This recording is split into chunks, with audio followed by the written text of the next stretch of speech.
Kick them out. Yeah. All right.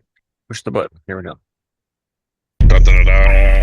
Welcome to the Rebel Alliance Briefing Room. Please visit our website, https://rabr.kailejohansen.us. There you can find links to send us feedback, connect to us on social media, or instructions on how to load the podcast onto your device. I'm Kyle John Johansson. This is Andrew Scott Sutton and Rick Ross Bosley. It's time to talk Star Wars. Star Wars. Yes. So today we're talking Star Wars sequel movies, The Revenge of the Sith, the third movie in the series. Yeah, number 3, I think. Yeah. So let's do some feedback and then we'll do the unboxing. How about that? Feedback. So we have an email address, feedback@kylejohansson.us. That's down there. We have a link on our website, which over there somewhere, one of those sides has a link, and you can fill out a form and it'll be sent to us. We're on Twitter/X at super_duper_pod. We're on Blue Sky at Rebel Alliance Briefing Room, all one word. And you can find us on YouTube. There's comments under the video and audio sections. Yeah, we're also have video and audio on Apple Music too. So you get into that there. Wow. Yeah. We've had that for a little while, but one of the problems with the Apple Music is I have to host the file somewhere. And the site that's hosting it is down right now. We're having issues, but let me move my keyboard. I think you can still play the video, but logging into the site's the problem. Let's adjust this. Down. Right. Oh, that's too. Box. Unboxing. So we're gonna do this.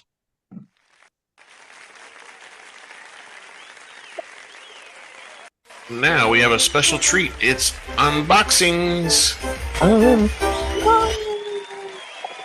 Yay. That's a little far up. So here's our box. It's that's a beautiful box. USPS. So that's the United States Post Office.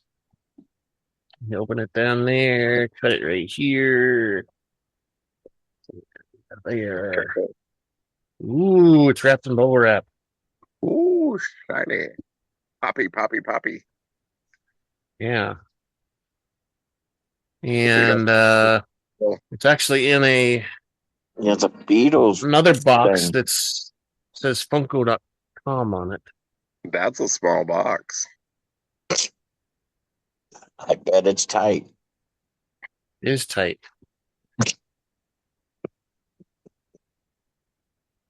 I see my belly. There we go. It's hard to get over. There. That's what she said. Ooh. Come on. Moff Gideon. Wow. Now, if you remember, we had a Moff Gideon earlier, a couple of weeks ago. Was this one? Yeah. That's 380. This one is 713. And the difference is here is he's got the armor on from the Dark Trooper armor. Yeah. And he's carrying one of those wands that has the purple things on the end that shock you. Yeah, I want one. He's got one of those wands in his hand. So here's the side. You can see the shock cool. wand. I like the side view. Yeah, you can see the shock wand a little bit better there. Can you bend over? 713. Oh, stop it. And this is definitely Mandalorian collection. It says right there. Oh, okay. There's only 3 of them in this collection. It looks like it's. You got all 3 now? I don't think so. One of them's got one of them's Grogu with his armor plating. You know, the little the orb. No, the plating for his under his chest. Yeah. Okay, yeah, that's right. And then one's Bo-Katan. The ring mail. No, this is the shield. Oh, okay. There's another view. You can see the that's thing a cool. little bit. And there's the top. That's pretty cool. It's the armor. Yeah, the armored version.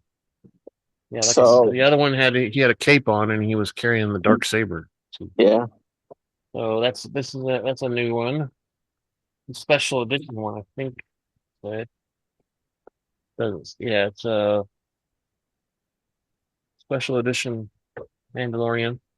And like we always do, we've talked a little bit about Moff Gideon already.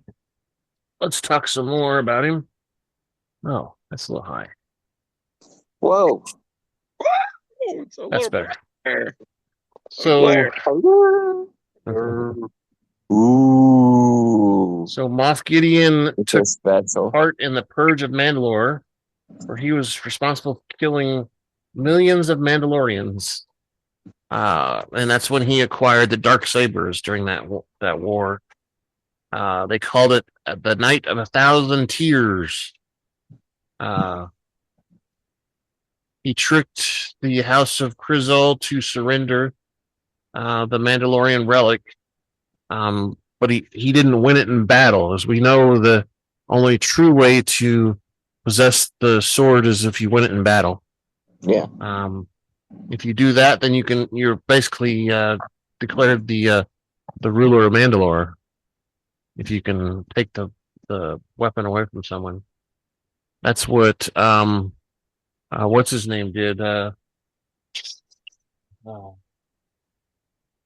that guy.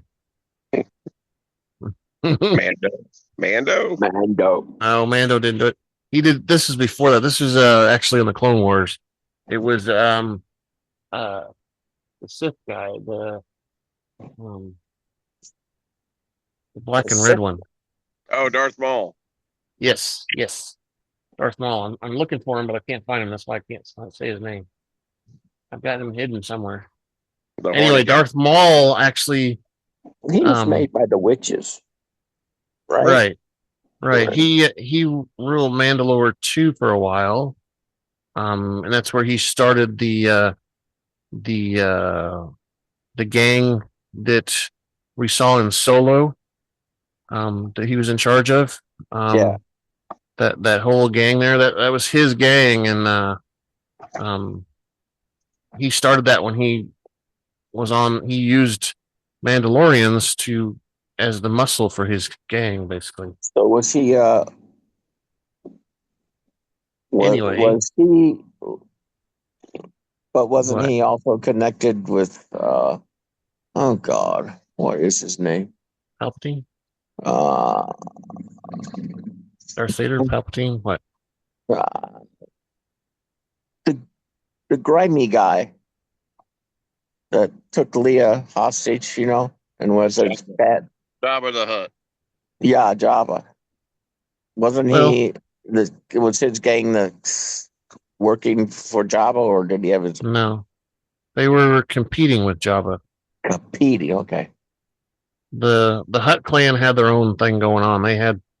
They were the biggest gang in the galaxy at the time. Oh, okay. Because they were in charge of multiple planets and stuff, and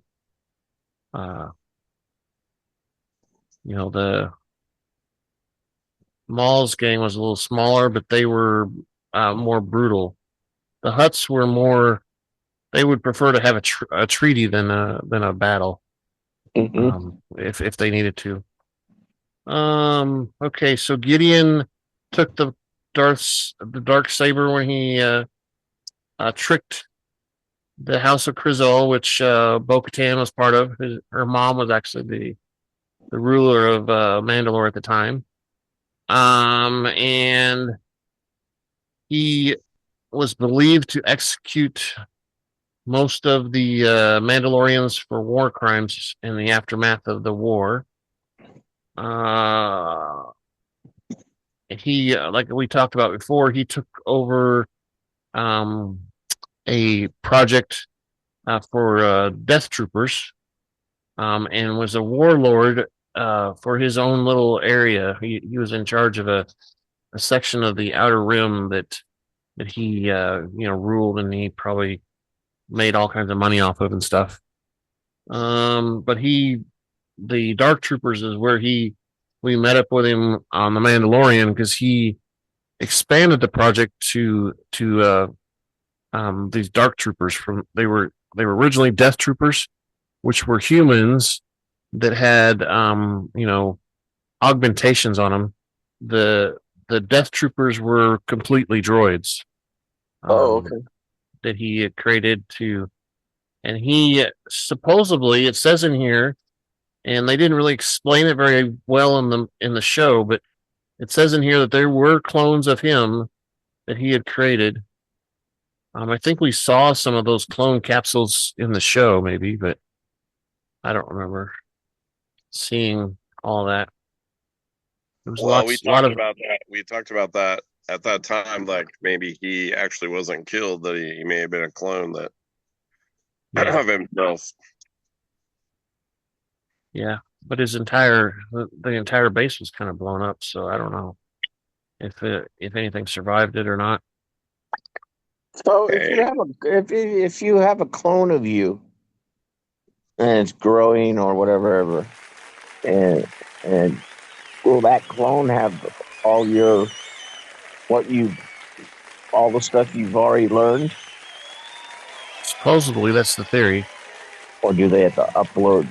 Do they just basically then upload their brain to the clone? I don't. I mean, they're independent of the host. If you think so, but they could upload. Well, I mean, so it's weird because I never understood how if you had a clone of you, and it was whatever wartime or whatever, and then boom, you got that, and they activated your clone or whatever. Would your clone have to relearn everything? no, they had an education program mostly that was part of that. So, I mean, you got to think of kind of like the Matrix kind of thing. They had a way to plug into the brain and give you instructions and stuff. Not as drastic as the Matrix. That thing that they put in their back of their heads on the Matrix was long. It was an anal probe, Scott. Yeah. So I don't think so. I think they probably just trained him and stuff and didn't. The thing with Palpatine was he basically could take his spirit and possess another body with it. He had the ability to do that, which was a super dark Sith kind of thing to do. Not very many other people knew how to do it. We kind of learned that. We kind of learned that in the Revenge of the Sith, this episode where he learned everything he knew from his mentor, Darth Plagueis. If you remember him talking about it briefly. Plagueis, to plague. I remember, yeah. So this Revenge of the Sith movie was released on May 19th, 2005. It was only 140 minutes long, and it had a pretty small budget of $113 million. Dang. And of course, it made lots and lots of money. This took place during the Battle of Yavin. So our Clone Wars was 22, the Battle of Yavin. So this is a couple of years further. It's three more years in the future. Okay. And the Supreme Chancellor of the Republic reveals his true nature as a Sith Lord during this movie. We kind of knew it was happening. There's a lot I have to discuss about this, I think, because there's a lot of things that I thought were kind of important in this movie. You know, Anakin stuff, Darth Sidious stuff, all kinds of stuff. But Oh, Andy. yeah, we also see the birth of Luke Skywalker and Leia Organa at the very end of the movie too. So, spoiler. They've actually updated this because there were scenes in this that weren't there when they originally came out. Yeah, there's a few extra scenes in it. Yeah. Especially in the ones you see now. There's a few extra. Yeah. So this particular movie was directed by George Lucas and written by George Lucas again. We know the Clone Wars movie was not necessarily written by him, but it was his idea. And the music again was by John Williams. Same guy for all the live action movies. And the cast included Ewan McGregor as Obi-Wan Kenobi. We saw Natalie Portman as Padme, Hayden Christensen as Anakin Skywalker. Yeah. Ian McDiarmid as Supreme Chancellor Palpatine. Samuel L. Jackson as Mace Windu. Jimmy Smits as Senator Bail Organa. Again, Frank Oz as the voice of Yoda. Anthony Daniels wore the C3PO suit. Christopher Lee as Count Dooku. Yeah. Keisha Castle-Hughes played the Queen of Naboo. Silas Carson played Newt Gunray and Ki-Adi-Mundi. Jay Laguna played Captain Taifu, which is the captain of Padme's protection detail or whatever. Let's see. Governor Tarkin was played by Wayne Pygram. We had Tamara Morrison, who played Commander Cody and all the other clone troopers. Masamada, which was that weird-looking guy that always stood next to Palpatine when he was in the Senate. Yeah. He was played by David Bowers. Let's see. Jar Jar Binks again. Ahmad Best. R2D2 played by Kenny Baker. He was actually inside of that thing too, partly. Most of the time it was a roboted thing, but he was inside of it sometimes too. Cool. Matt Sloan played Plo Koon. Peter Mayhew played Chewbacca. Joel Edgerton played Owen Lars. Bonnie Please played Beru Lars at the very end of the movie there. Let's see. Who else? Looks like a guy named Bodie Taylor played a couple other clone troopers for some reason.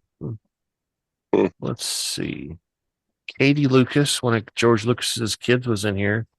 She played Chi Ikawai. I don't know who that was, but is she the one that was on the speeder? Maybe. She's a very minimal character, I think. We also saw Mon Mothma in here, played by Genevieve O'Reilly.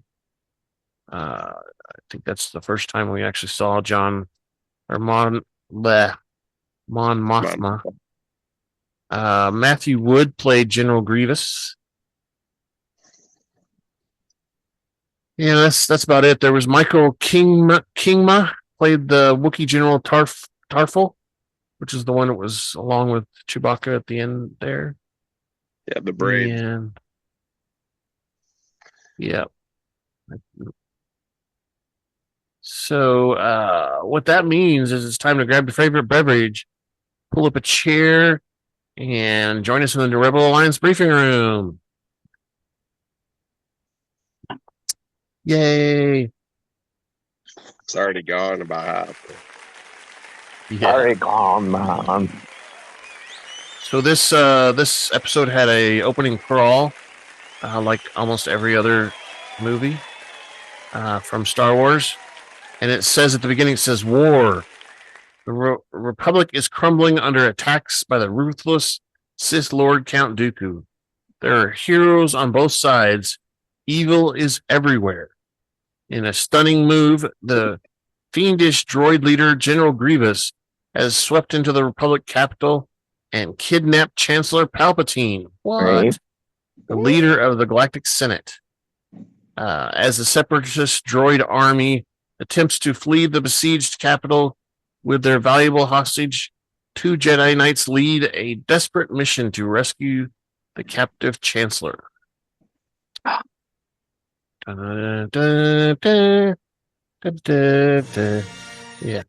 then that happens. So, like I said, it's been 3 years since the attack of the clones in the Clone War. Confederacy of Independent Systems is under the leadership of Count Dooku, who is also a Sith Lord named Darth Tyranus. The Confederacy's cyborg military leader, General Grievous of the Separatist droid army, has brought the war to Coruscant by capturing Palpatine. As the Separatist droid army attempts to escape, a massive battle ensues, and that's kind of where we see at the beginning where the 2 Jedi, I don't know, I call them fighters, but they're not called fighters, or I think they're pursuers, or I don't know what they are, but you see the 2, and it's Obi-Wan and Anakin, and they're leading the charge on Grievous's ship. He is now known as Jedi Knight Anakin Skywalker. So they've made him a knight. He wasn't one before. He's still not a master, though. Remember that. The Jedi fight through the Separatist Armada, and the progress Obi-Wan is intercepted and damaged by buzz droids. With his astromatic R4 is destroyed. They basically eat the top off of the droid and pull out all his innards and stuff. And he screams as he does it. He goes, "Ah!" Yeah. Anakin attempts to shoot the droids off, exceeds at blasting only part of the wing before Kenobi starts to freak out and says, "Hey, stop it! You're scaring me." He says he's not helping. You're not helping here. And Anakin agrees it was a bad idea. He tells Obi-Wan to stay still so he can knock him off with his the wing of his plane. And he does end up knocking all of them off except for one jumps over to his plane, and R2 has to kill it by shooting it in the middle eye, which we've seen before. Other big droids, they have a middle eye that they have to be destroyed from. Okay, a little bit. Anakin uses his fighter to knock it off. R2 disables it as they approach Grievous's flagship. Obi-Wan reminds Anakin their shields are still up. They're up still. Hey, anybody? Anakin's like, "Oh, don't worry about it. I'll go take care of it." And he goes off and pew, pew, pew, pew, and blows up the shield, but the door starts to close. And Obi-Wan's like, "Oh, this isn't looking good. I have a bad feeling about this." Yeah. The destruction activates the ship's emergency doors, and the 2 Jedi crash land before the door slams. Anakin and Obi-Wan make their way through the ship using their lightsabers to fight through army droids. R2 aids them in the hangar bay. Their little walkie-talkie keeps making R2 stand out from all the other droids are seeing. Hey, what's that noise over there? Beep, beep, The super battle droids come over and investigate, and he he sprays a bunch of oil and fuel on the ground and lights it on fire, and they burn up like crazy. He lights them up. He lights them up. They were lit. They were lit. The two Jedi reach the top of the elevator shaft and find the Chancellor Palpatine sitting in a chair that looks suspiciously like his Emperor's chair that he sees in the what Return of the Jedi is one of them we see him in, but he's in all of them. I think all three of the current ones. Maybe not New Hope. I don't know. Anyway, was anything like zip tied to it? Well, yeah, it had some sort of electric cuffs or whatever. They were blue, so they were. It's like a blue force field cuff thing. If he, which we already know it's a setup, blah blah blah blah blah. But if he could have, of course, it's a setup, and he could have just like used his mind melt to fucking get out of him. Like, yes, he could have. He could have, but there was a purpose for it. I know. He wanted Anakin to do certain things and such. It was a test. It was a test, yeah. So they they come in and talk to Palpatine and release him from his blue handcuffs. They have him attached to the chair, and suddenly Count Dooku shows up. Oh no! He does a little flip thing off the balcony. Mm-hmm. And he starts fighting them a dual lightsaber between the two, Anakin and Obi-Wan and Count Dooku.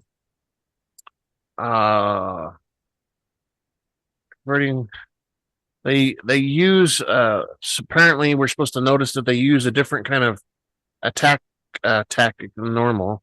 I didn't even notice it, but Obi-Wan is rendered unconscious when Dooku throws part of the platform on top of him.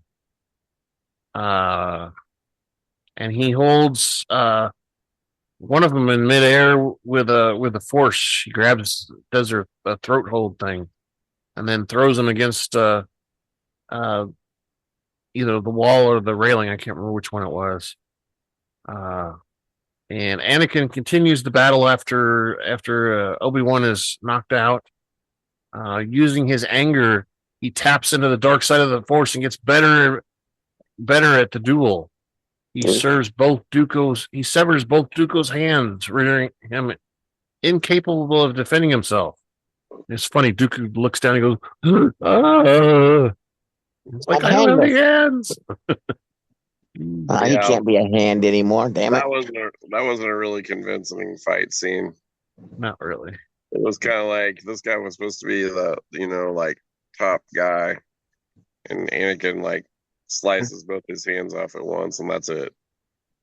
Yeah. Yep, I agree. But underperforming.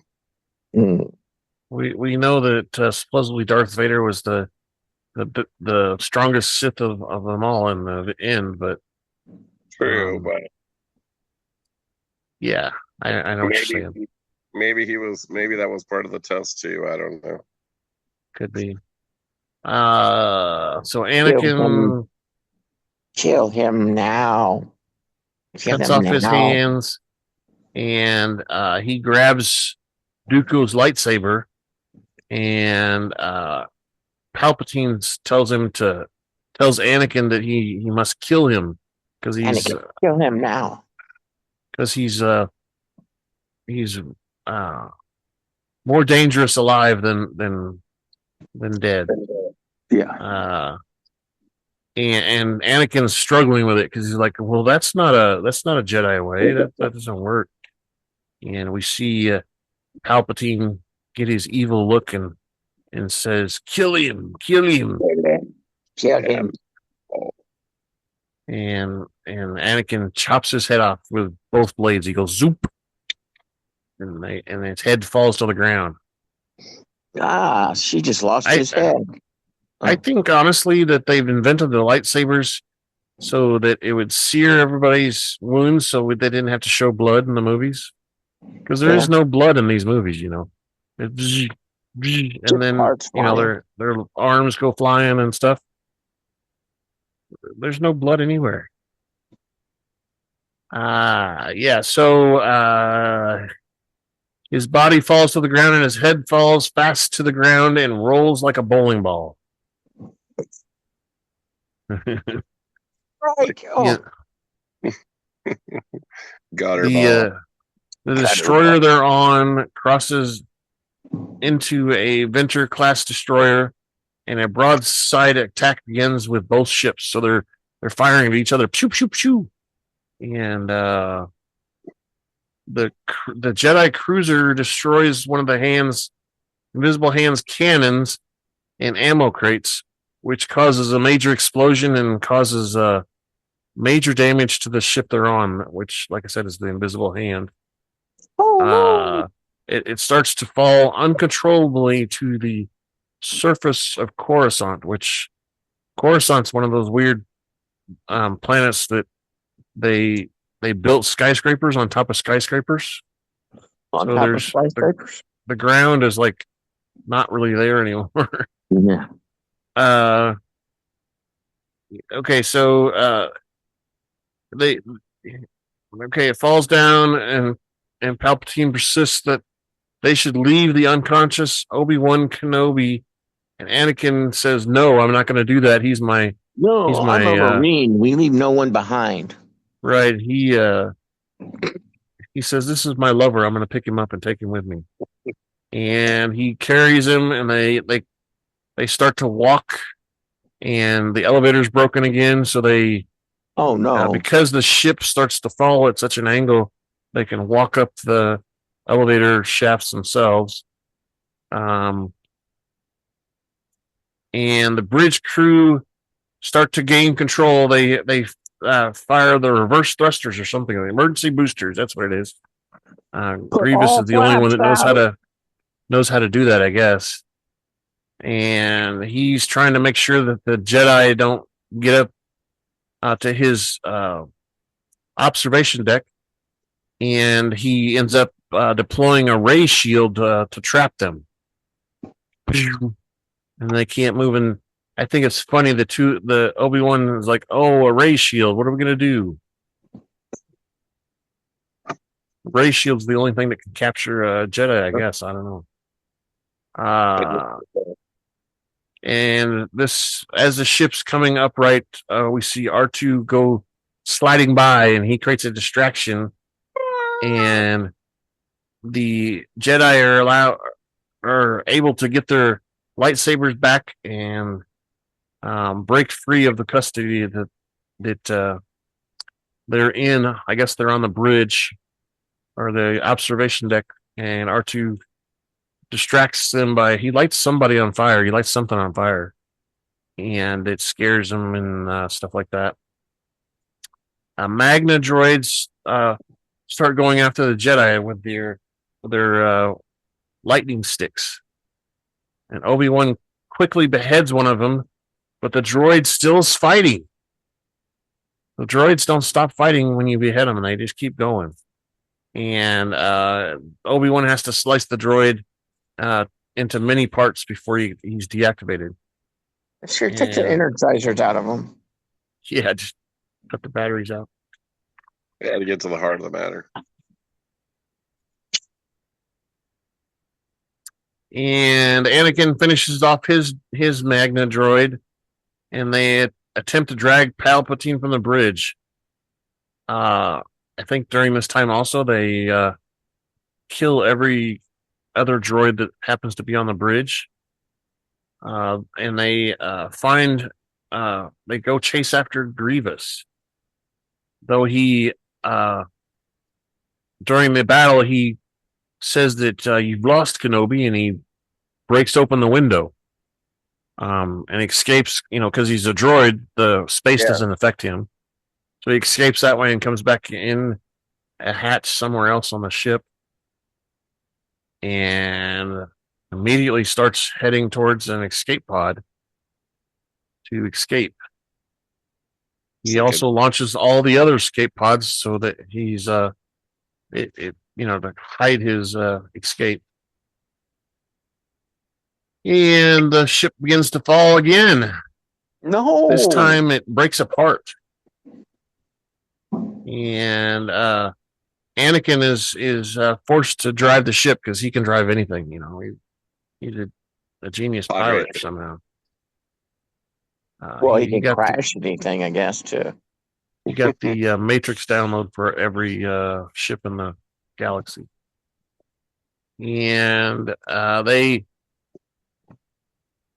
the ship's hangar bay weakens, and they extend the flaps, and they get down close to the ground, and they find a landing strip, and the fire rescue ships are putting out the fires, and I think I heard him say on the radio that he says, "Don't worry, we've got you. Just we'll guide you in." Yeah. And it doesn't seem like they guide him in at all, because they crash and boom and take out a control tower and all kinds of stuff. Oh no! What was that, Rick? I said it was a controlled landing. He As walked controlled away. as it could be, right? He walked away. Yeah. Did anyone die? No. Well, all those other people that were on the ship did, but we didn't see any of them. What people? And this is where Obi-Wan also says, "Oh, another happy landing."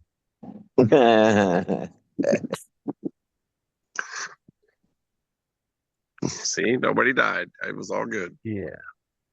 And they get all cleaned up, and they get a shuttle back to I guess headquarters on Coruscant, the Capitol building. I don't know what you want to call it. Maybe it was the Jedi Temple. I can't remember exactly where it was. It's probably the temple. And they're greeted by politicians and stuff, and Obi-Wan basically tells him that he's earned the right to boast in front of the politicians, and I got paperwork to do.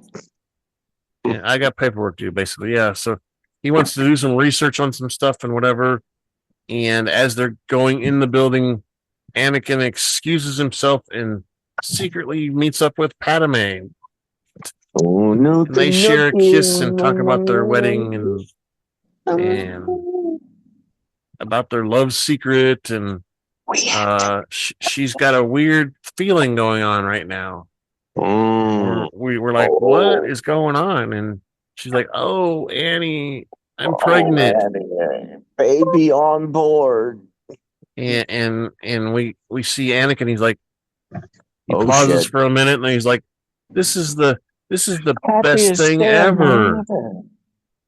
It's so awesome and wonderful." We don't know if he's actually kicking truthful himself, or if he's just covering or what, but it seems like later on in the movie he's really is on board with the pregnancy, I guess. So. Well, it's just like, God, dollar signs. I need another job. I guess I'll go work at the Quickie Mart. Right. Well, that's right. He wants to be a master. He gets paid more. Right. Exactly. Gets more credits. Exactly. So elsewhere, Grievous is now both the political and military leader of the Separatists. He arrives in Upata, where the Federal Trade Federation Viceroy Newt Gunray. Yeah, and Hoggle the Lesser of the Technical Union head of state Foreman Wat Tambor and others from the council remain in hiding. And the general is contacted by Darth Sidious. "I think you need to move all those people to Mustafar," he says. Mustafar. It is a volcanic planet, and they should be safe there. And we all know, yeah, right. Okay. Anyway, he explains that the war is almost over, and Grievous is uncertain about this, giving of Count Dooku's death. Sidious assures him that a Darth Tyranus' death and loss were necessary, for he would soon have a new Sith apprentice one far younger and more powerful.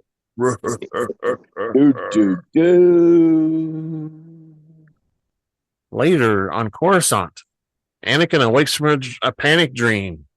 He's covered in sweat, and he reveals to Padme when she begs him and prods him and says, "Why are you lying to me? And you got to tell me what's going on." That he was dreaming about her and her dying in childbirth. And he says, "I can't live without you." And he vows not to let this dream come true. He's all angry and stuff too. Oh, he's gonna lose her. Yeah, I can't lose you and my mother. Better clone her. And then we see Chancellor Palpatine has requested Anakin's presence to meet in his office. The Senate has granted the Chancellor further emergency powers and given him direct control over the Jedi Council.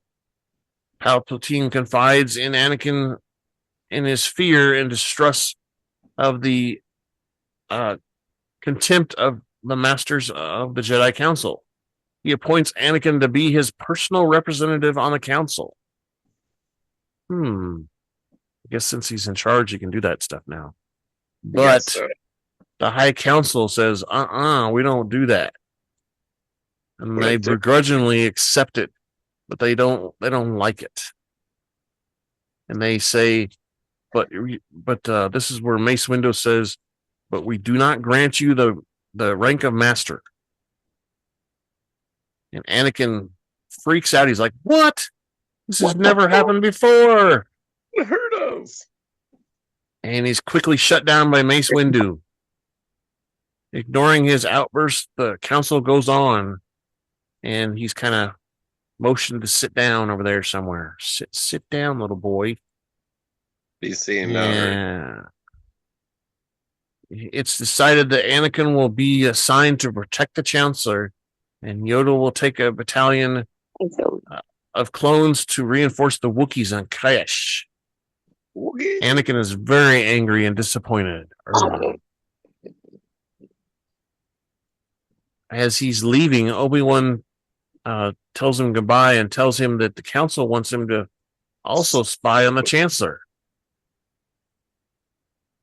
Anakin is confused and upset, feeling torn between his two friends and his loyalties, and the Jedi way, and why isn't I a master? And oh my goodness, I'm so put upon, and I want more power.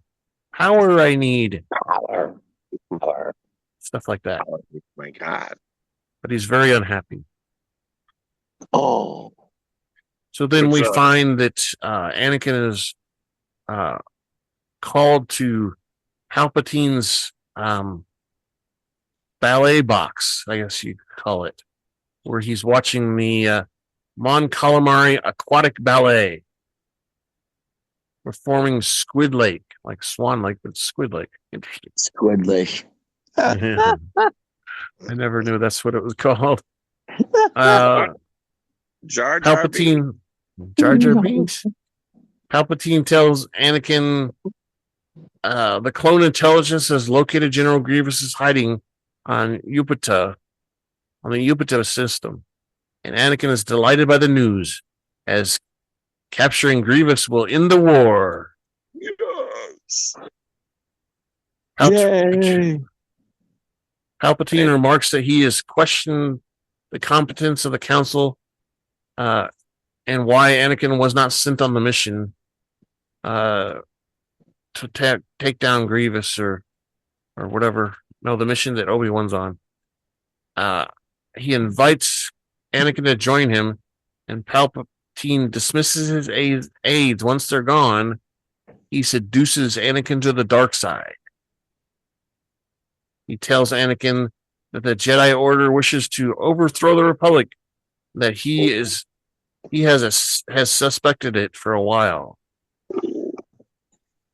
Anakin must surely have sensed it, and he confirms that the Jedi don't trust him.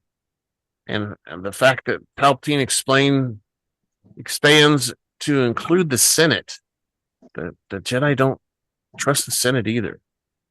The Republic is a democracy as a whole, Anakin tells Palpatine that his trust in the Jedi has been shaken, and Palpatine deduces Anakin's distaste for the Council's mission to spy on the Chancellor. So he says, they sent you to spy on me. What?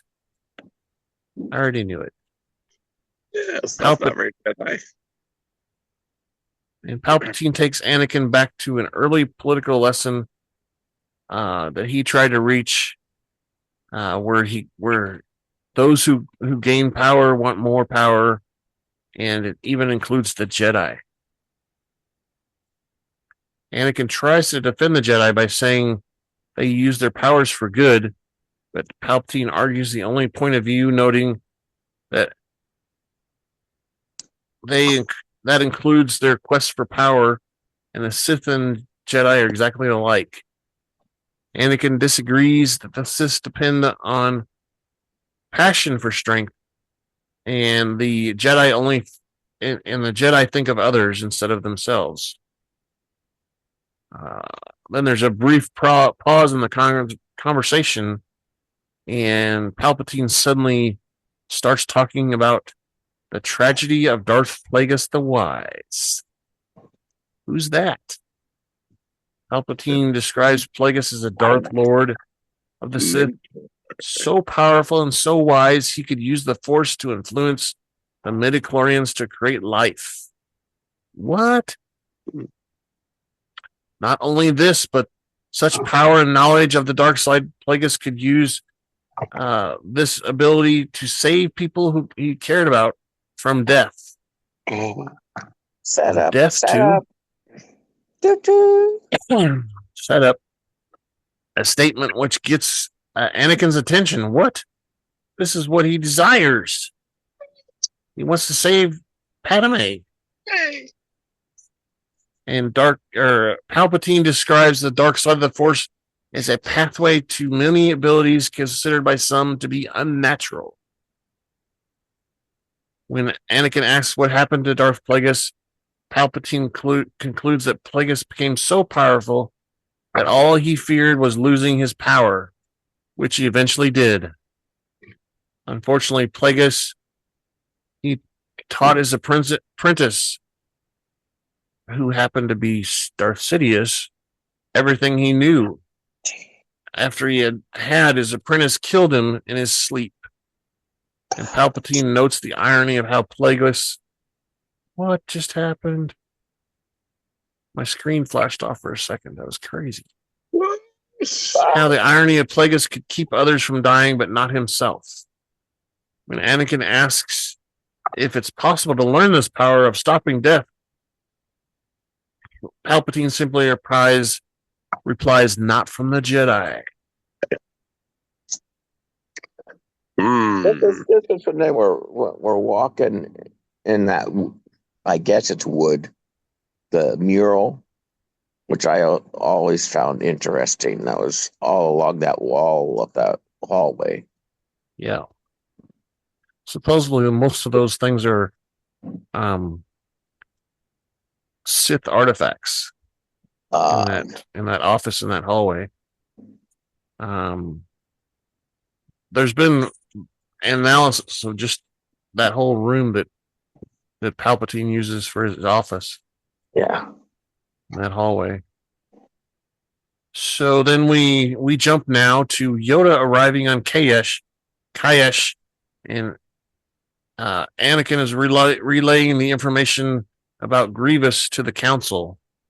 We see Yoda on Kayesh with the virtual council around him. Mm-hmm. And Yoda says they need to act quickly and decisively on this information. Anakin expresses his interest in going at it per Palpatine's request. And Mace Windu harshly tells him that the council will decide who goes, not the Chancellor. Arr. Yoda believes that a master with more experience is needed to confront and defeat Grievous. Ki-Adi-Mundi agrees and nominates Obi-Wan to go. He's the one that's the conehead. Yeah. with the nomination agreed on, the council adjourns and Obi-Wan prepares to go to Upata. Yoda, Luminary, Olindi, Gree, and Tarful, and Chewbacca are defending Kaesh against the Corporate Alliance tanks, dwarf spider droids, droid guns, and legions of battle droids. We get to hear them go as they attack and stuff. This is the first time we meet Chewie too, right? Yes, this is the first time Chewie, which is odd because Chewie acts like he doesn't know who Yoda is and stuff like that in the original movies, but yeah, and when this originally came out, I don't think he was like there, was he? Like, I don't remember. I remember him possibly thinking, "Oh, that's Chewie," but I don't remember being able to make that connection that quickly. I don't think the conversation was there because everything we watched, the people of our age, all of us, we watch everything backwards. Right. Well, but I don't think it was made that way. Originally, I think the conversation wasn't there. It was just a quiet scene with Yoda kind of walking off and getting into his pod and stuff. But they had a conversation added. They just added the conversation later or something like that. Because it clearly identifies him as Chewbacca in this movie, but originally when it came out, it was not. Like, it was clear that it was Chewbacca, but it didn't actually say it was Chewbacca. But he actually uses Chewbacca's name. Yep. And Tarful's name. Yeah, Tarful's name.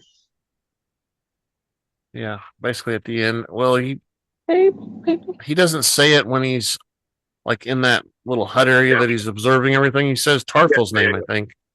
Yeah, not at this scene, but down the road. But even at this scene where it was in the original movie, I don't remember. I guess I don't remember Chewbacca being as easily identified. I don't think it was either. I think that last conversation right there was added. All they had to do was just add the conversation. It was the same scene. So okay, so Anakin walks Obi-Wan to his Venture class ship before he leaves, and Anakin still believes he's needed on Upata. While Obi-Wan agrees, he also notes that it might be a wild bantha chase, which is a wild goose chase. Mm-hmm. Anakin stops Obi-Wan and tells him that he knows he's disappointed in Obi-Wan, and that he's been acting very ungrateful for his training and what he's received. And Anakin tells him that he's just been frustrated with the council lately. That he apologizes and says, "I'm so sorry, Master. I'm gonna make everything good before you leave because you might just die." Yeah. And Obi-Wan tells Anakin to be strong and wise because he thinks he's wiser than himself, Obi-Wan's self.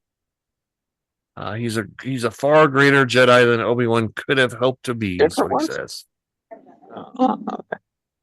Obi-Wan encourages Anakin to be patient, and that it won't be long before the council makes Anakin a Jedi Master. Look at that! You got me, Chewie. He doesn't become a Jedi Master until he becomes Darth Vader. The two bid each other farewell and wish each other, the Force be with you, before Obi-Wan leaves. Little did they know that it's the last time they will speak to each other as fellow Jedi and friends. No, Raven. No, Raven. No, Raven.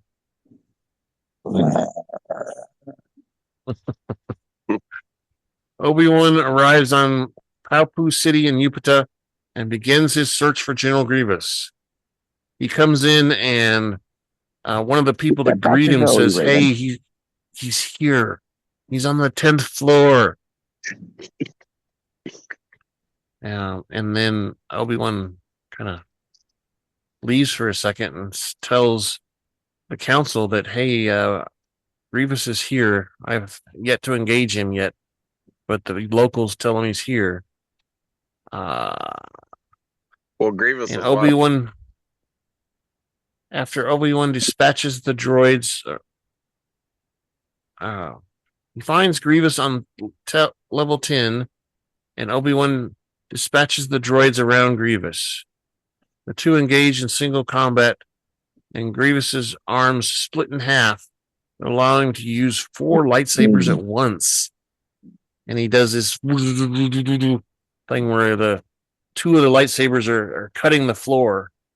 The other 2 are held up to defend himself. During the battle, the 3rd System Army arrives, his backup with Commander Cody.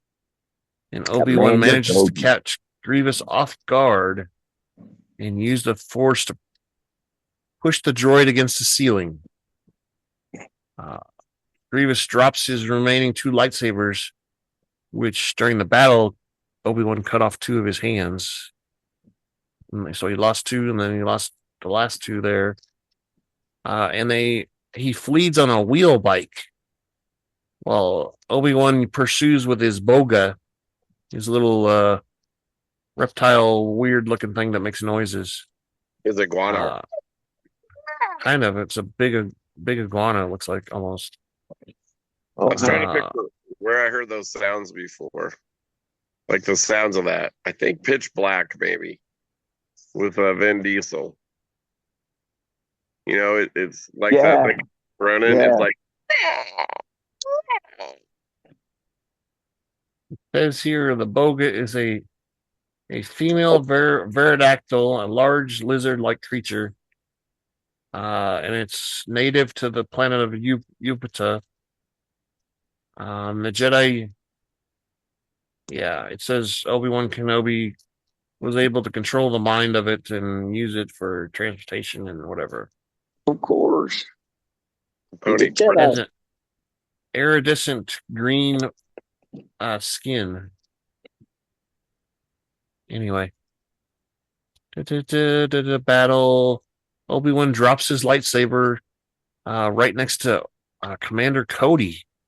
Picks it up and looks up and they're like, "Where'd that come from?" It just fell from the sky. It's raining lightsabers. Yeah. On Coruscant, Anakin tells Palpatine that General Grievous has been found on Jupiter, and Anakin insists he should be there as well. Their conversation shifts to Palpatine's knowledge of the Force and the dark side, both which he learned from his mentor Plagueis, which, much to the shock of Anakin, who starts to be wary of the Chancellor. He's like, wait a minute. What? Plagueis? Dark side? You know the dark side? Sith? Yeah. After Palpatine tells him that the dark side can save Padme from his death, Anakin realizes that Palpatine is in fact Darth Sidious. Boom, boom, boom. Palpatine confirms this revelation, and it means that he engineered the invasion of Naboo and the war, betraying and caused the death of Plagueis and Dooku. He has been deceiving the Jedi and the Republic. And this is when Anakin picks up his lightsaber and says, "I should kill you." And Palpatine's like, "Well, you really don't want to, because I can teach you stuff that'll save your wife. And I'm the only one that has the knowledge. Nobody else does." And then we go back to the Jupiter, and Obi-Wan's still chasing Grievous. He catches up with General and jumps onto the wheel bike. Using Grievous's electrostaff, he manages to disable the speeder and goes into a spin. Both Obi-Wan and Grievous are thrown off the speeder and topple over the edge. Grievous secretly lands on a platform and then draws his blaster, though it is knocked from his hand by Obi-Wan, now wielding the electrostaff. He knocks Grievous down and brawl ensues, during which Obi-Wan tears open the general's chest plate. revealing his living organs that are pumping and moving, which is weird. That's kind of organs that are exposed to the air and stuff is kind of weird. It makes General Grievous even more mad. He's like, "Hold Hold which on, doesn't man. make sense either. A droid's got a cough. I don't know. Gotta take a puff. Yeah. A little too smoking. Rescue inhaler. He hits Obi-Wan and then picks up the helpless Jedi and throws him over the edge. Obi-Wan barely manages to hang on and dangles for his life. As Grievous moves in to kill, Obi-Wan uses the Force to retrieve the General's blaster and fires at his organs. Pew, pew, pew. He hits and they burst into flames, and he fires some more, and the flames come out his eyeballs. It's a and he barbecue. explodes. His batteries go boom, His goose got cooked. and he's dead on the His floor. goose got cooked. Goose got cooked. Yep. And we That's see funny. Anakin return to the Jedi Temple and approach Windu, who tells Anakin that he has been informed that Obi-Wan has destroyed General Grievous, and they are going to the Senate to ensure that Palpatine gives back the emergency powers. However, Anakin says, Palpatine's that Sith Lord guy that we've been looking for. Yeah. And he's not going to give up his powers, I don't think, because, he's a Sith Lord and they don't do that. And Windu is like, what?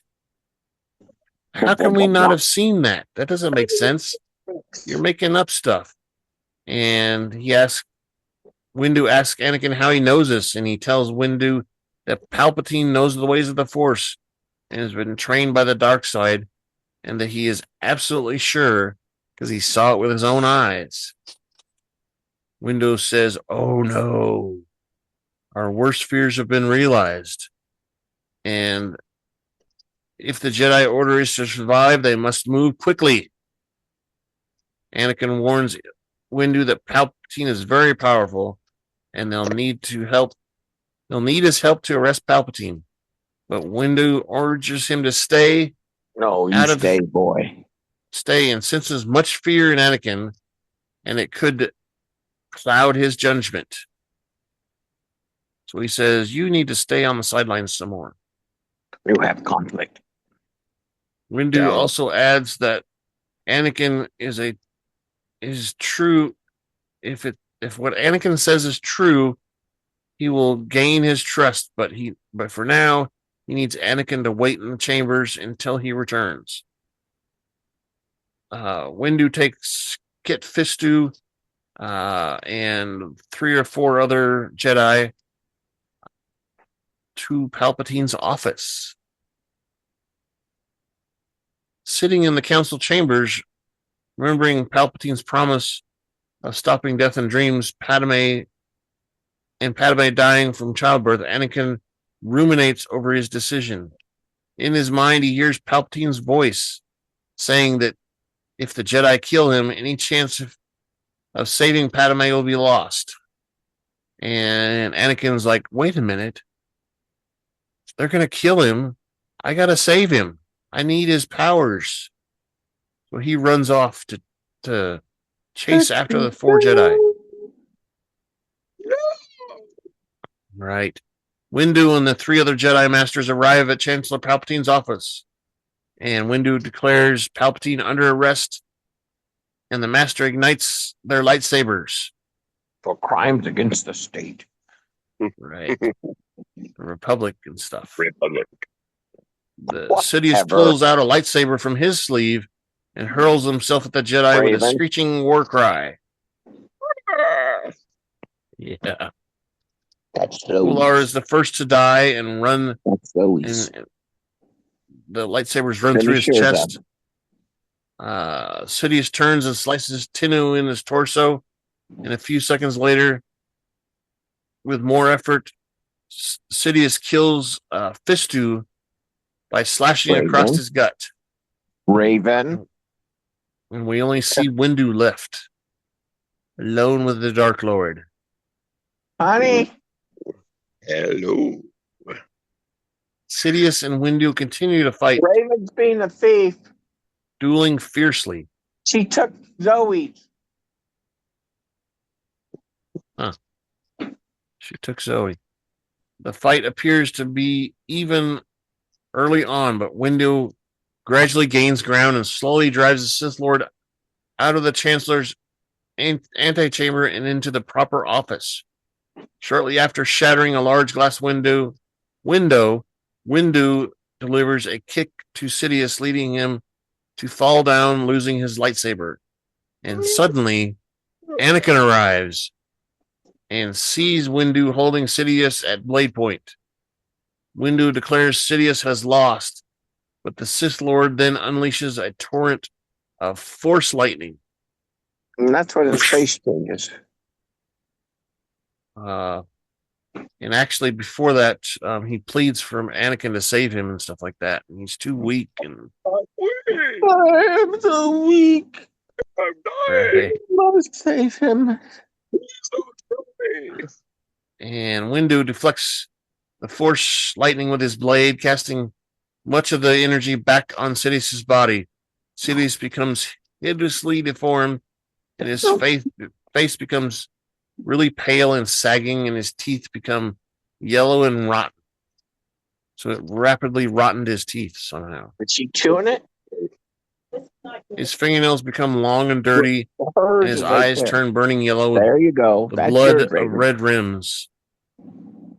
He then Raven. ends the assault, claiming he is too weak to fight, and Windu has decided to kill Sidious. Anakin argues that Palpatine must stand trial. He's got to face up to what he's done. And Windu disagrees, and Sidious's control over the Senate and court make him too dangerous to be left alive. Anakin is finally forced to choose between the Jedi Order or Padme, and Windu is about to deliver a killing blow when Anakin betrays Windu and cuts off his sword arm.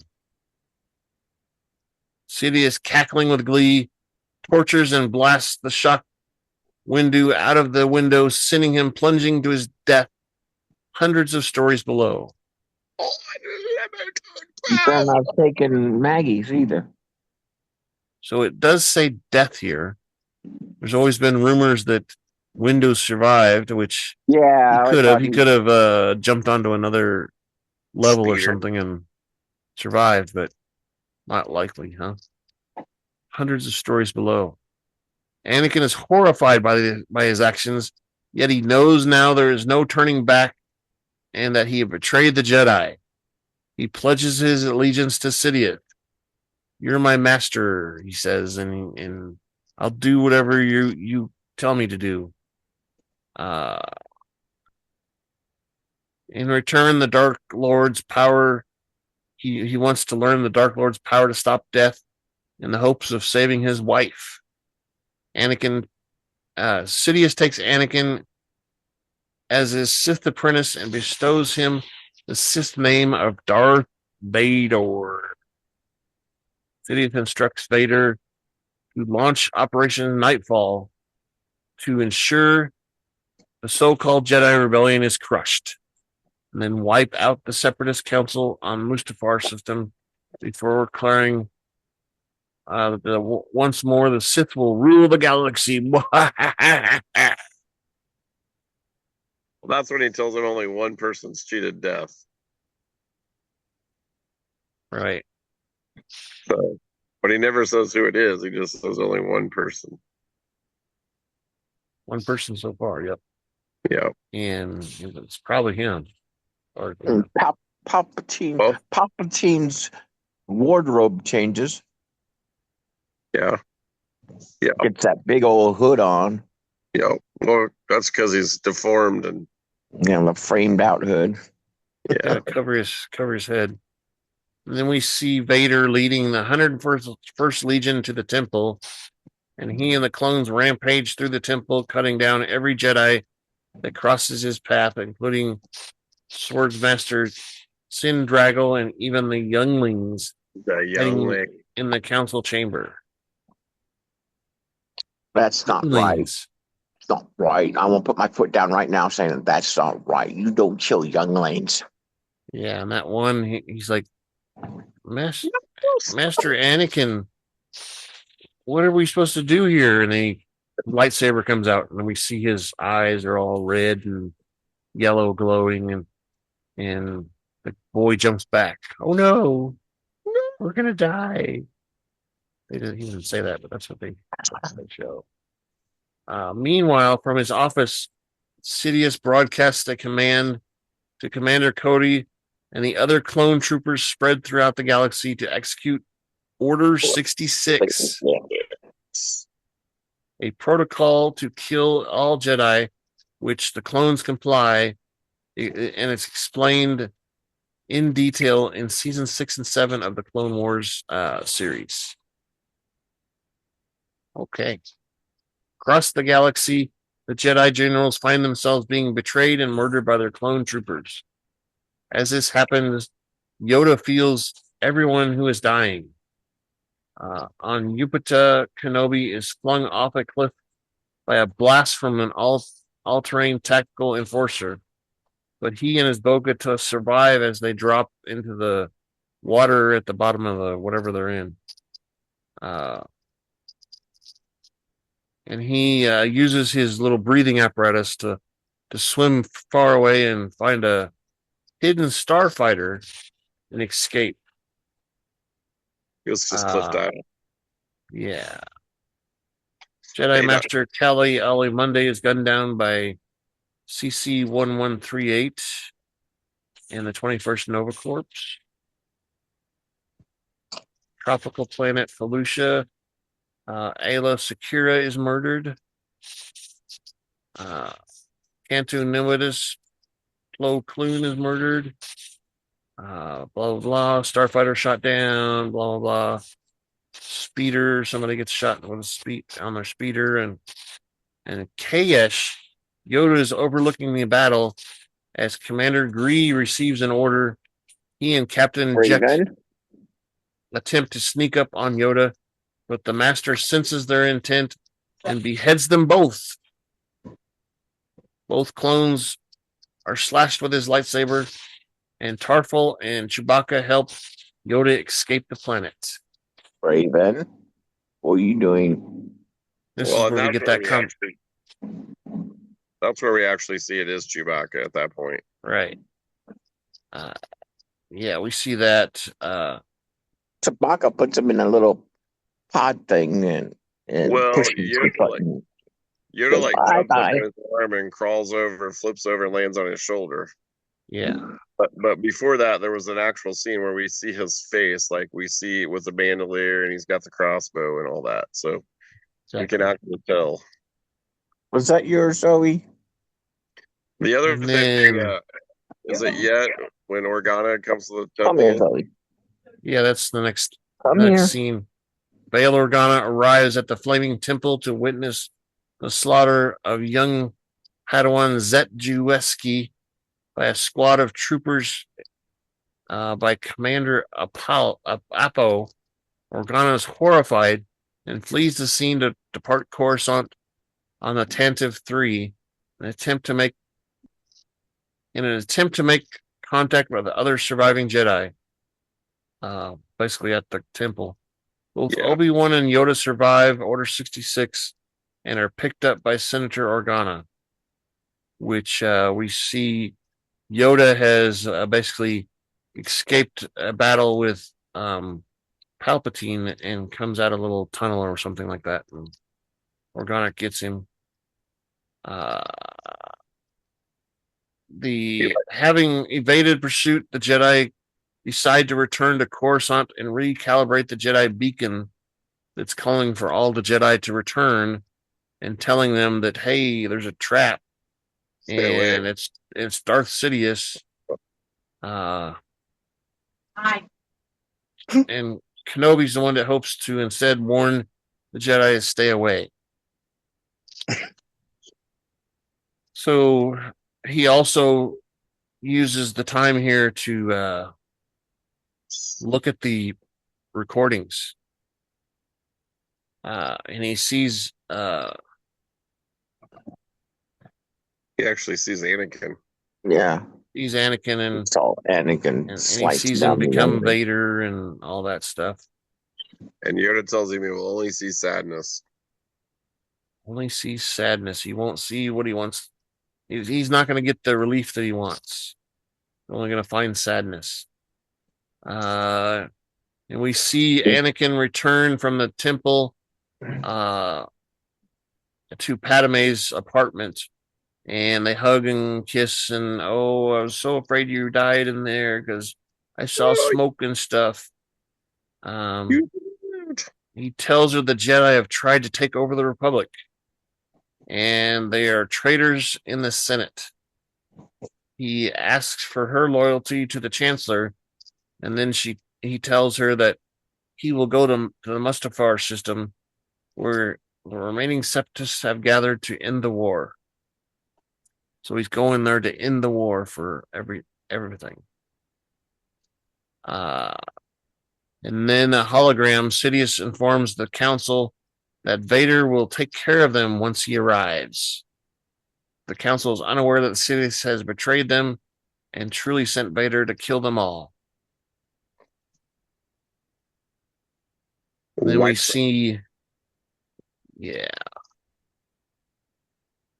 Vader arrive on Mustafar, and he's greeted by Viceroy Gunray. But the apprentice quickly traps the council in the bunker and slaughters Holgo the Lesser, and so on and so on. And Tamber, he leaves Gunray until the last, slicing the nematoid across the chest even as he pleads for his life. Just, please don't kill me. You don't want to kill me. I've done nothing. I'm a good boy. I only did what I was told. And we start to see the manifestations of the dark side show, as his irises are yellow and the rest of his eyes taking a bright crimson hue. And he's wearing his hood. I think the crimson hue is just off of the volcanic. Could be. It's a reflection. Got a little dust in his eye. It's a little red dust. Reflection. And then we see the Senate holding a special session where Palpatine tells them the plot of the Jedi to overthrow the Senate. But they foiled it. Amidst thunderous applause, he informs the Senate that the surviving Jedi will be hunted down and defeated. Yes. He then states that in order to ensure the security and stability, the Republic will reorganize as the first Galactic Empire. He says he will create a safe and secure society, and the majority of the Senate screams in approval. This is where we see Padme and Bail Organa, who are shocked at the results. They simply look around, and Padme can only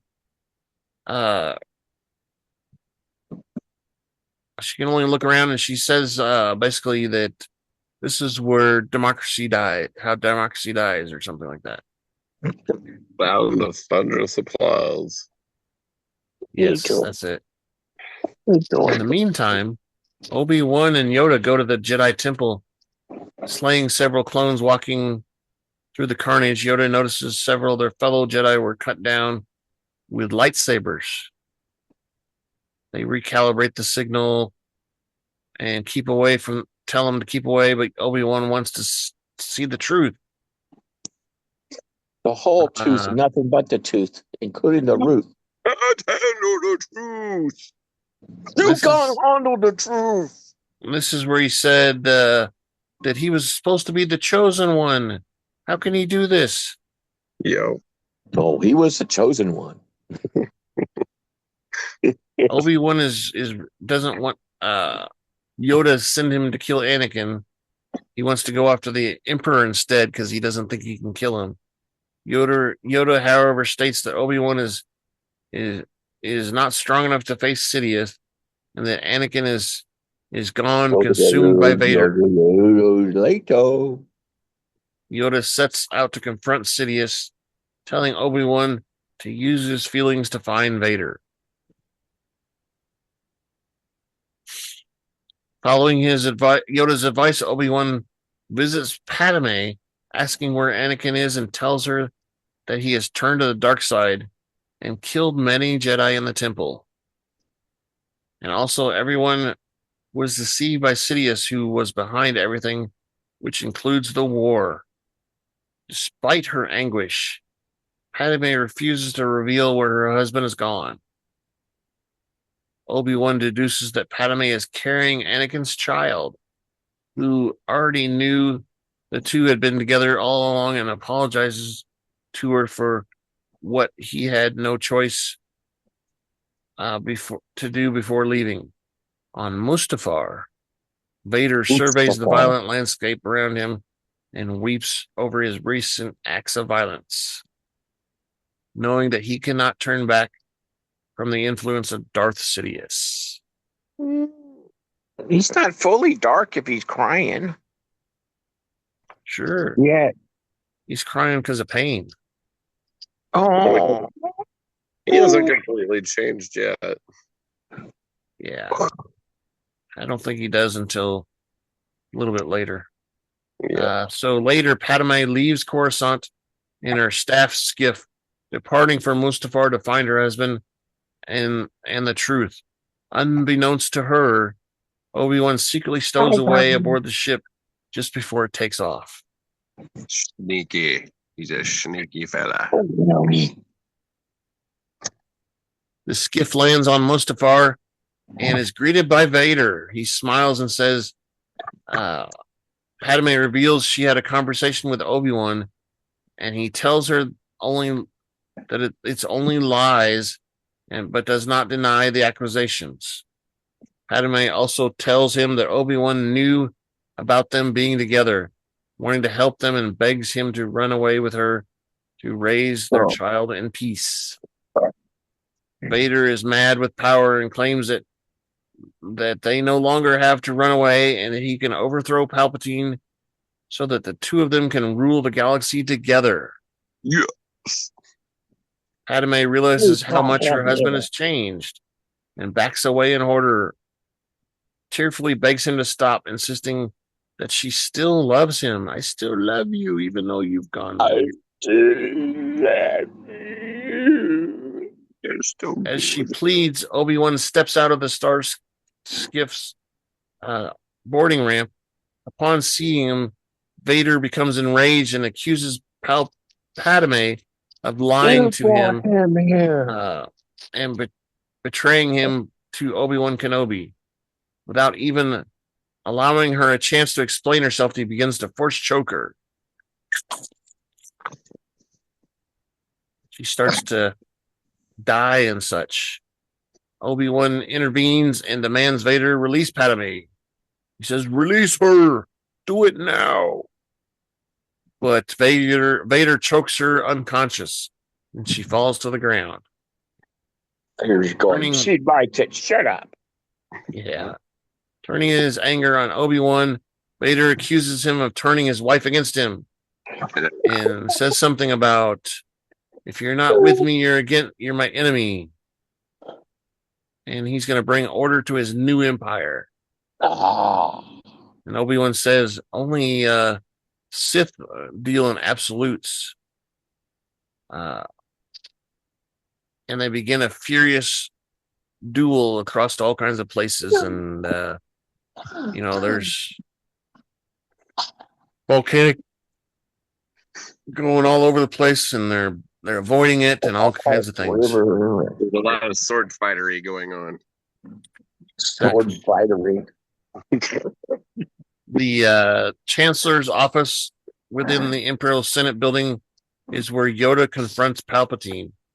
He tells him that he knows of Anakin turning while addressing him as by his Sith name of Sidious.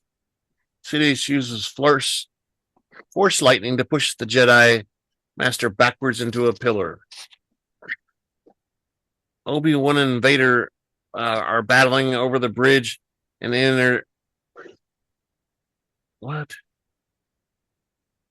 is still battling Obi-Wan, who is on his defense. They're missed by a slash of volcanic ash and stuff. And Vader's lightsaber damages a computer console, deactivating the shields for all the equipment and stuff.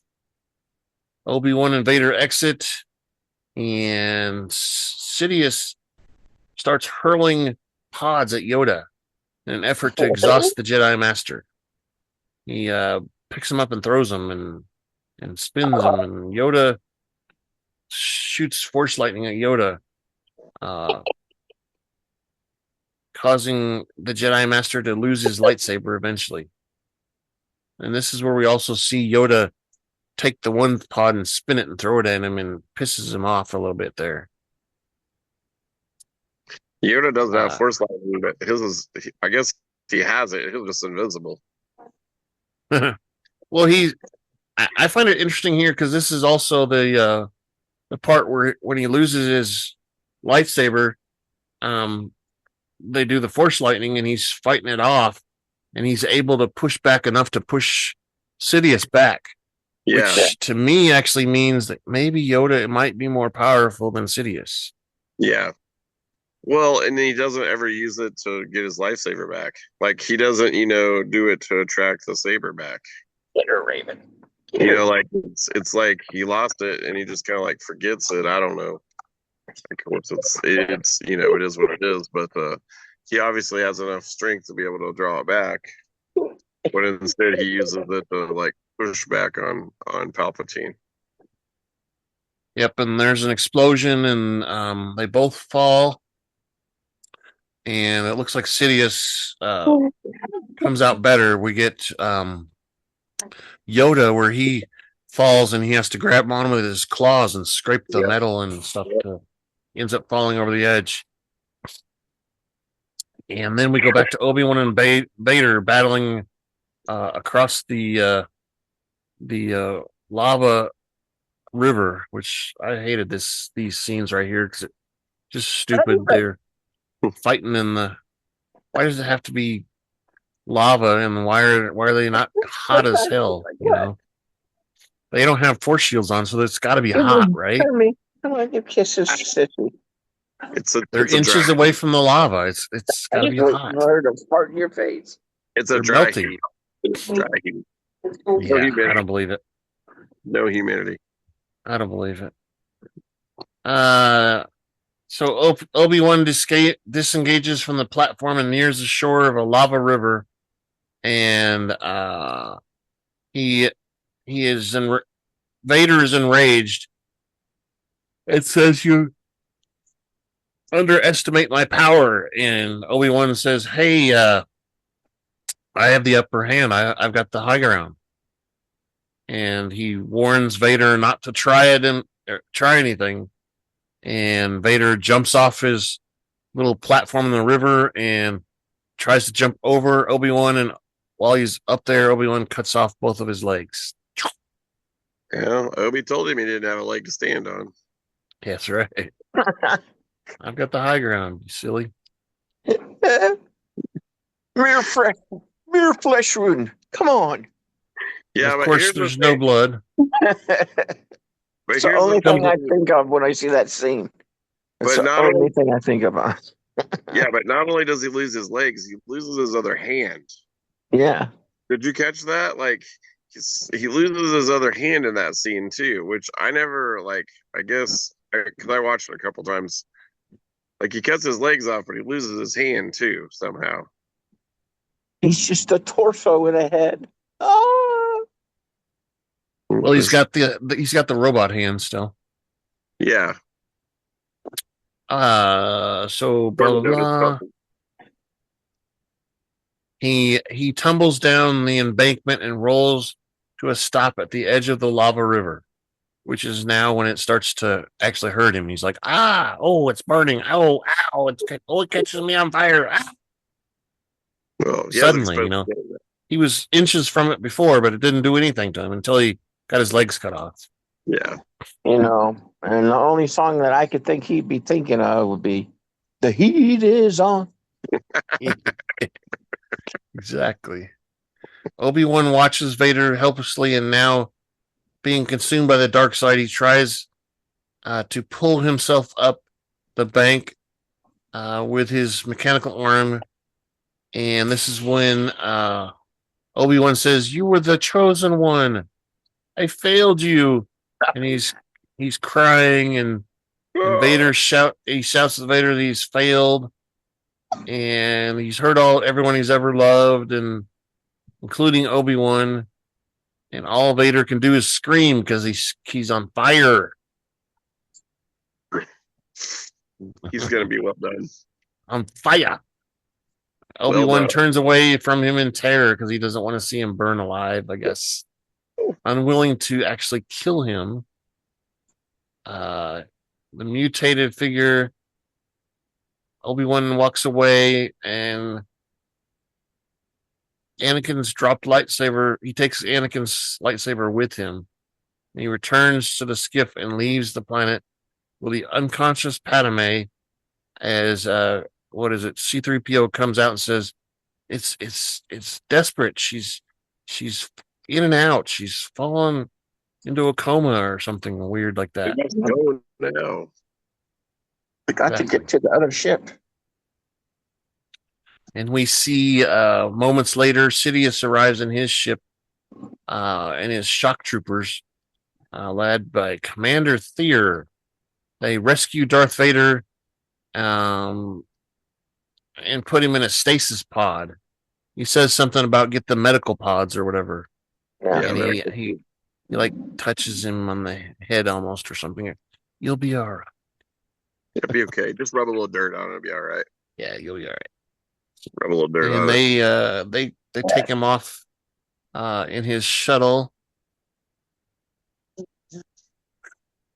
On an isolated asteroid, Polis Massas, Yoda meditates and hears the spirit voice of Qui-Gon Jinn. The voice tells him there's a way to merge the Force and orders and make an order to learn the power. Yoda declares himself an apprentice of the spirit Qui-Gon, which I didn't see that part. He was just meditating. And someone interrupts him. It's Bail Organa interrupts him and says, "Hey, excuse me." We see Obi-Wan arrive, who gives Padme for medical treatment right away. And the droid says she's dying. She's lost her will to live. We don't know what's wrong with her. She's perfectly healthy. And they say they need to work now so they can save the babies. And they're like, "Babies? What?" And the droid's like, "She's got twins, silly." And they're like, "What? Whoa, I didn't see that coming." That was a miracle grow there. Yeah. How Yoda didn't know that.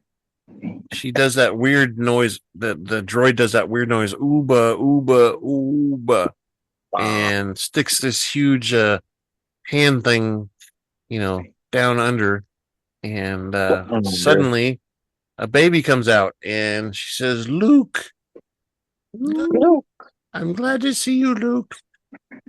And then she's weaker, but she screams, and we get to see the inside of her mouth.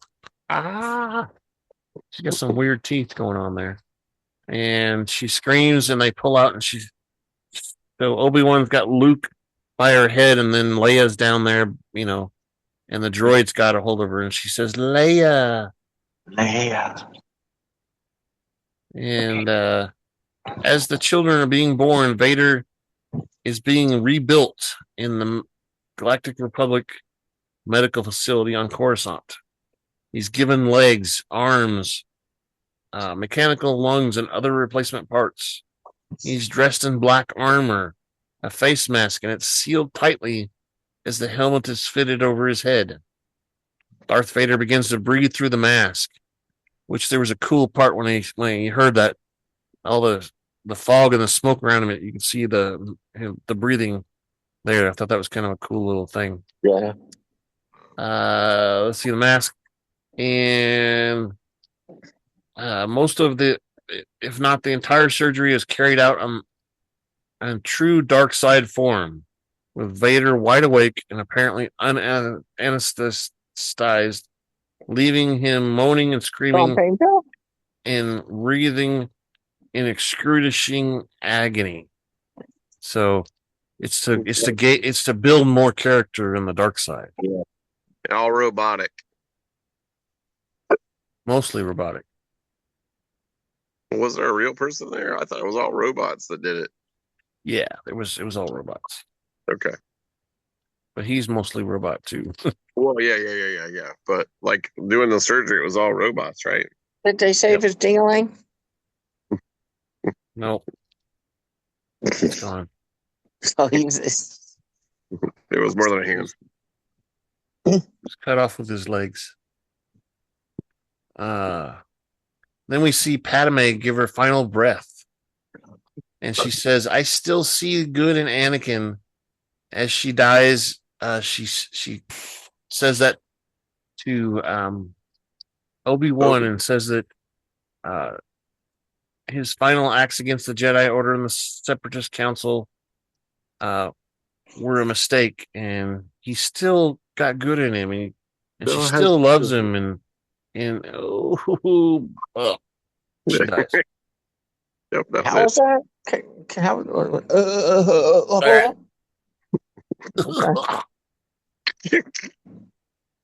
Yeah, That's was what, good. that's what she said. exactly. And then we see Vader's little It bed was raises good. up, and he stands up vertically, or whatever you want to call it. And he begins to speak through his vocabulator, is what they call it, to the Emperor. He says, where's Padme? How is she doing? Is she okay? And Sidious is seeking to put the last seed into Vader. He says that she has died, and it's all because of him. He killed her accidentally while he was using the Force. And Force monkey. And that kind of sucks the last will of hope and love out of him, and he realizes that the one person that could have saved him, he is the one person that killed her, and he screams no in a very deep voice. No. Yeah, James Earl Jones voice. And and droids and all kinds of stuff begin to compress and squeeze into crushed into shapes. Liquids explode all over the walls, and I crush you. Cats and dogs come down from the ceiling and stuff. And on board the ship where Padme was, Obi-Wan, Yoda, and Bail sit at a conference table, and they agree to preserve Padme's pregnant appearance, thus faking the children's deaths for their own safety. Luke and Leia will be split up in hopes that the Sith will not sense their presence.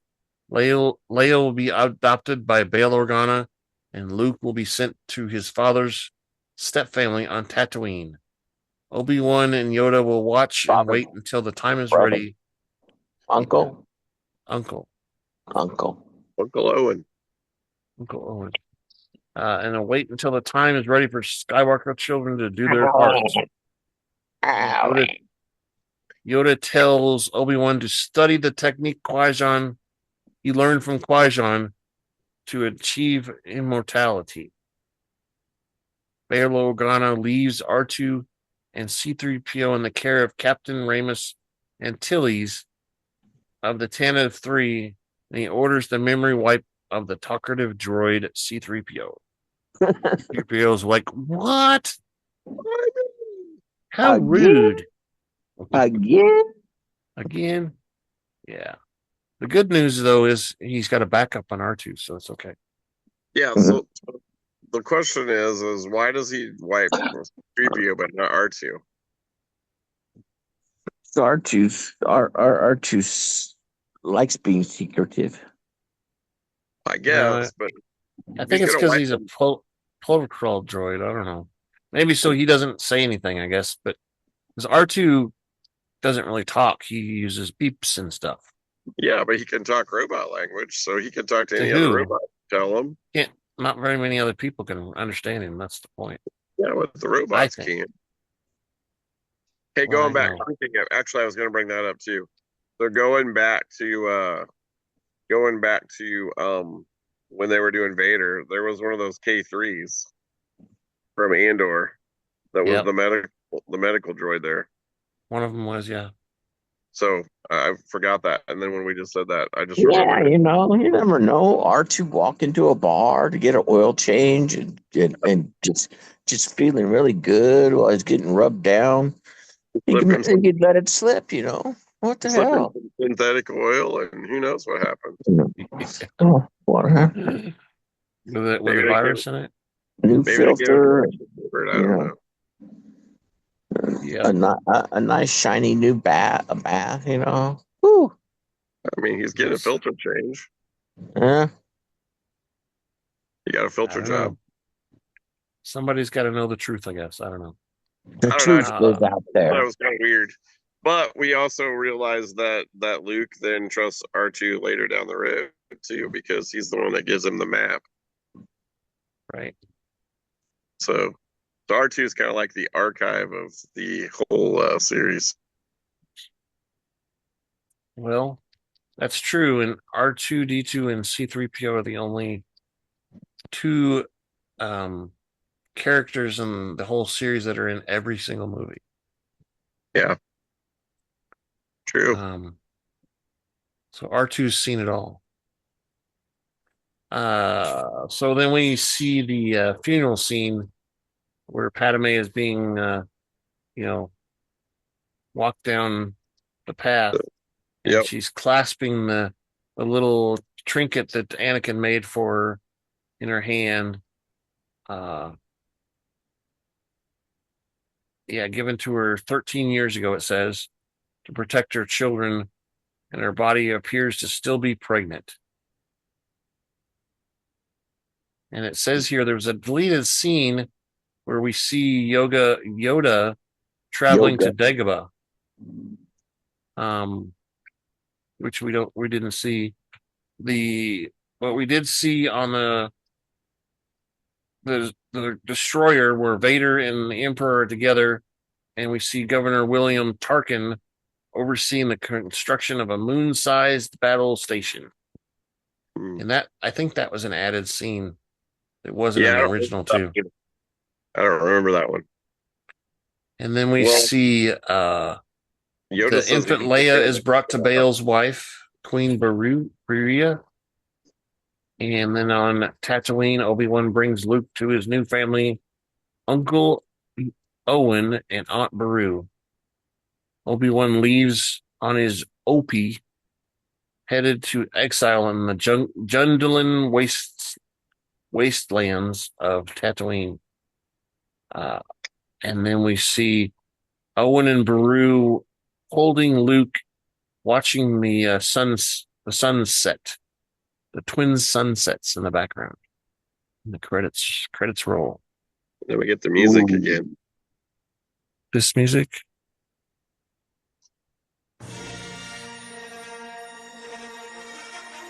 Something close to that. Yeah. So what did you guys think? It's pretty good. Pretty good movie. Yes, of course. You have to have that movie to make it right. Yeah, this one filled in a lot of gaps that weren't there. There was the first two of them were kind of backstory, but this one filled in a lot of gaps I think that were needed. And I wanted to reiterate that I thought I noticed that Yoda was actually stronger than Palpatine. So, well, I think we do realize that. But he doesn't want to unleash or unlock all his power because I think maybe he's in fear if he unlocks his total power that could be construed as, the dark side. maybe. I don't know. Could be. And you know, I want to believe, you know, I know the Jedi have been around for hundreds of thousands of years, supposedly in this timeline. But you know, maybe Yoda is the one that's discovered a lot of these powers themselves. You know, he's the first one to be able to do Force lightning. He's the first one to, you know, transport himself across the galaxy as a hologram image. You know, maybe who knows? Yeah. Well, Then he's been around. we He's seen it all. I mean, had the experience. Exactly. He's seen it all. Been there, done that. What is he at that point? Like 700? 7. Is he? At least 700. He's 800 and something when he dies. So, and that's only a few years later. Yeah. Let's see. Can I find You said we're at 19 YB, right? Or yeah, BBY before the Battle of Yavin. So Star then, Wars. Where's it at? I can't find it. Star Wars. What do we call it? Timeline. yeah, I think that's what it is. There it Because is. then when the Ultimate Timeline. Okay, so we're episode Mandalorian, episode 3. Yep. So C3PO is only 14 years old because Anakin created him earlier. Yeah. So Anakin, baby Grogu is 21 years old at this time. Because this is right around the time of the Mandalorian stuff too. Let's see. General Grievous dies at age 45. Yoda is 876 years old. Wow. And Mos Kanta with the crazy eyes is 800 or 953 years old. Yeah. Count Dooku was 82 years old when he died. Chewbacca was only 180 years old. He's still a young pup. Yeah, I mean, I'd like to see a movie about Yoda. I would too. Well, so during at Revenge, Return of the Jedi, Yoda dies at age 902. Okay. And that's around the time when Jabba the Hutt died too, at 606. So he went into the pit.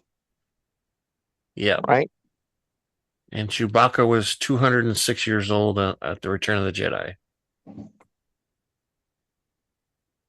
Just in his prime. Yeah. Okay. So Anakin is about what, mid-20s at that point? Yeah, let's find out. Maybe like 26. I gotta go back a little bit because it threw me into the Rebels and stuff. Phantom Menace, Revenge of the Sith. There we go. Let's find Anakin. 24, 26. There's Mace Windu.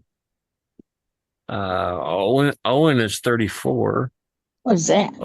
Obi-Wan Kenobi is 39.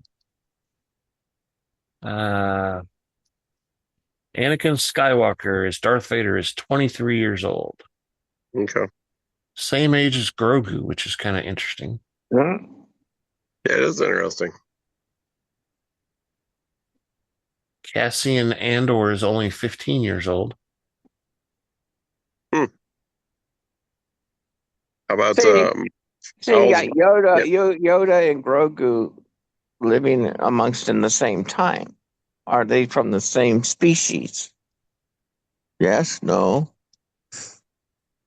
We don't know for sure. We think maybe he's a clone of some sort. Yeah, we I still don't don't have an answer for that, right? know. We think that they got some blood from Yoda somehow and cloned and made Grogu. But there's like he said, there's no real official answer to that. So Scott's favorite Finnick Shand is only 21 years old during the Revenge of the Sith. Old enough to bleed, old enough to breed. Padme is like what, 36, 37? Let's see if we can find her. There's Kira. Bo-Katan. Morgan Elizabeth. Where is Padme? She's dead. Bail Organa. What? She's not in my timeline. How can that be? Really? Because she's dead. No, they're always there in the timeline. You just. Let me go back a little bit. Start over. So there's Omega, C3PO, Ahsoka, Finnick, Anakin. She's got to be here. I just missed her, I think. There she is, Padme, 21. 21. That's not right. No, because that makes you younger than him. If Vader's No, 23. Anakin's. Where am I at? So that's 25. So that's episode 2. So let me get back down to episode 3. Well, here we go. So she's 26 and Anakin's 21. Okay. I thought she was 20. She's 26 when she's 30 years old when she dies. Okay. And Anakin's 25. All right. So it's a 5-year gap. I thought it was more like a 10-year That's gap. acceptable. Yeah, that's what I was thinking. Oh, Annie. And New Hope. When New Hope arrives, he's 44 years old. Anakin's 44. Yeah, and it's exactly 5 years, 5-year gap. Okay.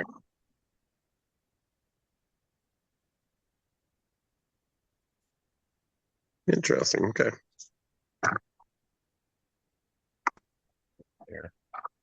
And Lando Calrissian is 46 years old. Anyway. So how old is Han at this point? Han Solo. Han, my man. He's got to be in his 20s. Yeah, he's on here somewhere. I saw him just a minute ago. His picture changes because he's been played by more than one person. Yeah. Where is he? Where is he? That's too far.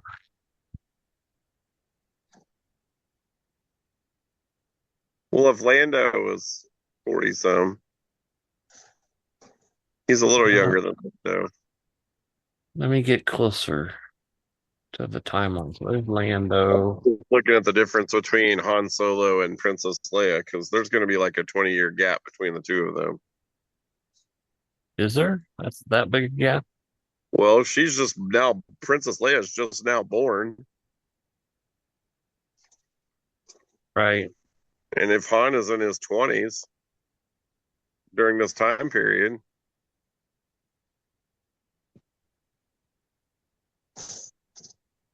Where is Han Solo at? There he is. Han Solo Nerf Herder is 35 during Empire Strikes back. Let's see. Let's go back to Revenge of the Sith. And he is 16 years old during the Revenge of the Sith. So they're 16 years apart. So 16-year gap. Okay. Wow. Yeah.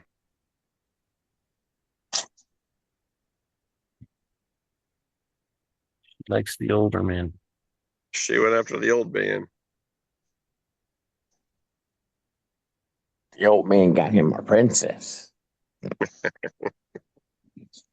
Dirty old man. Exactly. All right. Let's beg for some feedback again.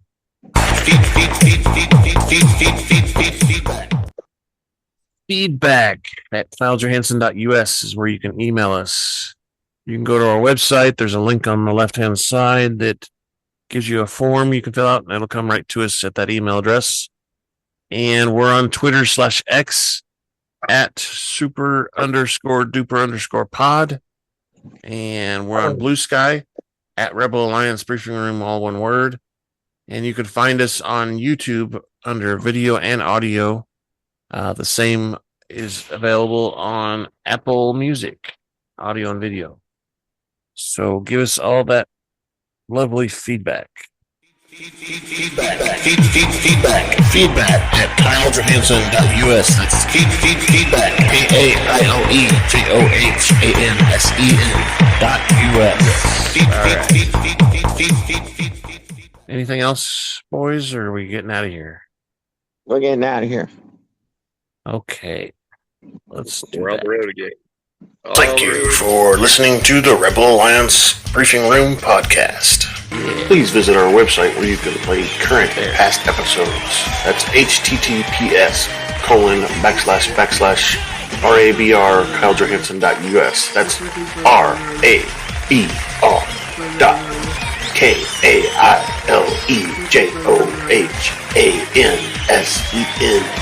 KyleJohansson.US.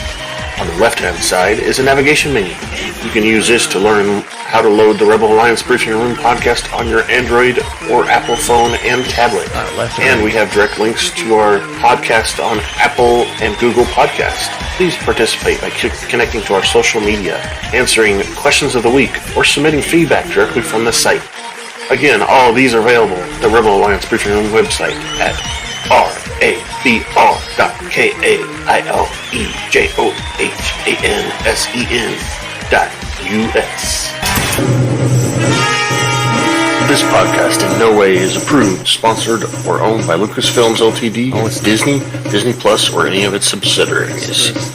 All opinions are solely owned by Kyle and or Scott, and in no way express the views or opinions of their past or present employers. Views and opinions are not supported or restricted by Lucasfilms Ltd., Disney, Disney Plus, or any of its subsidiaries. Any rebroadcast, reproduction, or any or other use of this podcast and its affiliate sites without consent of Super Duper Podcast Network and its host is prohibited. I am Kyle John Johansson, and this is Andrew Scott Sutton. Say goodbye now. Goodbye. And there's Rick there too. Andrew left us in a hurry. I don't know. Had to go take care of his dogs or something. So we'll see you guys next week.